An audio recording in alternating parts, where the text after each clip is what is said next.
What's up, guys? Brett Appley here from dailyfanmma.com, back with another UFC Quick Picks for this week's event. Rozenstruik vs. Gane takes place on Saturday. Going to give you my favorite cash game play, tournament play, salary play, and my fade of the week, as always, here on the Mayo Media Network. Make sure you're subscribed to the channel, like the video, comment below who your favorite DraftKings play of the slate is. We got a lot of great content coming out here on the channel, not just with MMA, but of course there is the Dogger Pass podcast with Paul Shaughnessy, Cody Safdie. I'm doing quick picks. Mad Lab's got the main event breakdown. There's a lot of great stuff here. So thanks again to Pat and his team for hosting us on the Mayo Media Network. And without further ado, let's just get into the quick picks here. Coming off a decent week, Curtis Blades was our cash game play. Of course, that was a disappointing result. Tournament play was Chris Dawkins. He came through with an early knockout.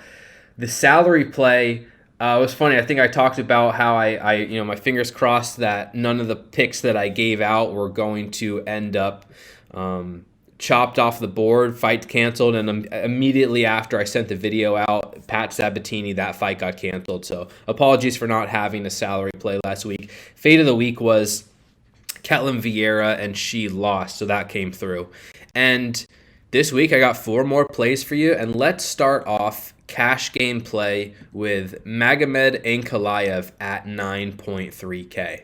All right, cash game should be interesting this week. Obviously, Ciryl Gane is going to be a very popular play at 9K as the main event favorite. I don't have any problems with him. This top range is tricky, though. The other fighter I really like in general is Ankalaev at 9.3K. He is minus 370 to beat Nikita Krylov. That is the biggest favorite on the slate. And Krylov brings a high pace. I don't expect this to be a boring fight. 32 of Krylov's 34 professional fights have ended inside the distance.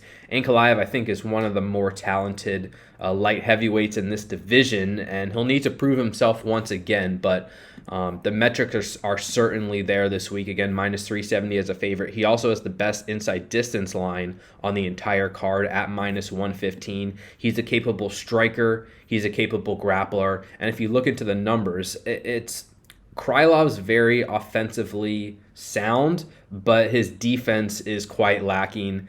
Krylov defends strikes at 41% compared to 68% for for Ankalaev in comparison. And Krylov's only defending 52% of takedowns compared to 85% of takedowns for Ankalaev. So I just think Ankalaev has the better skill set here. I think he's able to land takedowns if he wants to. I think he has potential to hurt Krylov if he wants to. He can win this fight by decision. He can win this fight by knockout. He can win this fight on the mat. So biggest favorite on the card, best inside distance line on the slate, a variety of paths to victory. That makes Ankalaev my favorite cash game play at the top of the board, 9.3K this week. Okay, moving on to my tournament play of the week. It's going to be Ronnie Lawrence at 8.6K. And this is an interesting fight. Lawrence is making his UFC debut at minus 160 against Vince Cachero, who's plus 140. Lawrence did win his contract on the Contender Series, and we've seen a number of times these Contender Series fighters make their UFC debut and they just don't look that great. And so I'm not super convinced Lawrence is some actual talented prospect.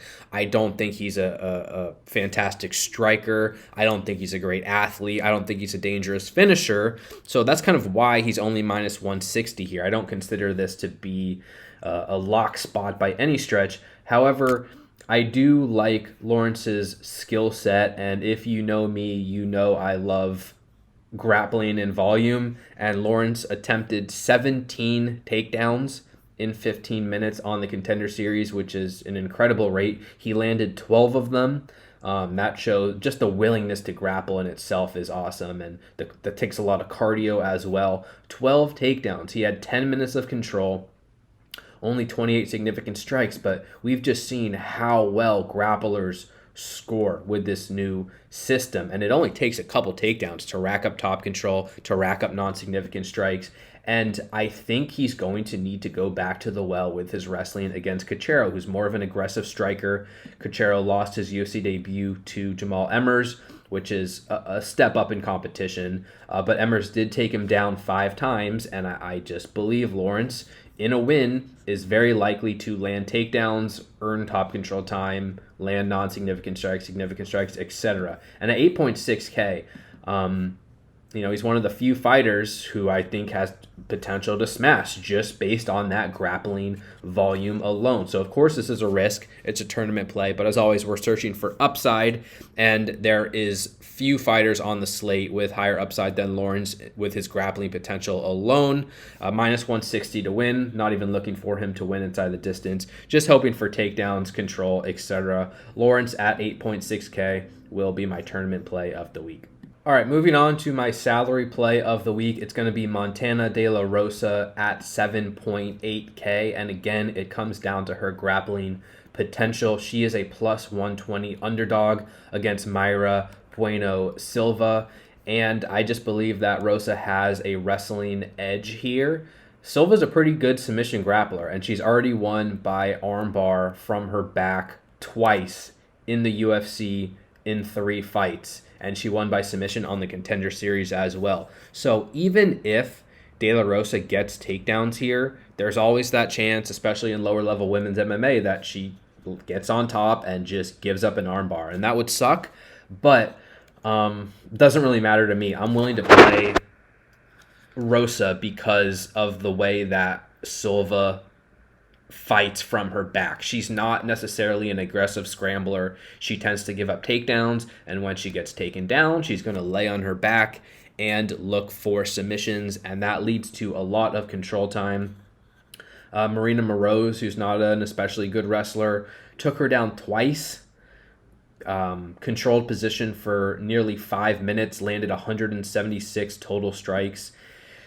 De La Rosa is a better wrestler than Moroz. She lands 1.96 takedowns per 15 minutes, and she's taken down better competition. She took down Viviane Araújo. She took down Andrea Lee 5 times. She's a fairly physical fighter, and I think she can get Bueno Silva to the ground. And more importantly, I think she's going to need to get Bueno Silva to the ground because Bueno Silva is an aggressive striker, more powerful, and De La Rosa's best chance to win is by earning top position. So again, it's similar to what I said with Lawrence in the sense that if Rosa wins this fight, if she's a plus 120 underdog, but if, I think it's going to come with takedowns. Doesn't have to be 6 takedowns, but even 2 to 3 is going to be very, very helpful at 7.8K. Those 2 to 3 takedowns could easily lead to 5-7 minutes of top control time, could easily lead to 100 total strikes.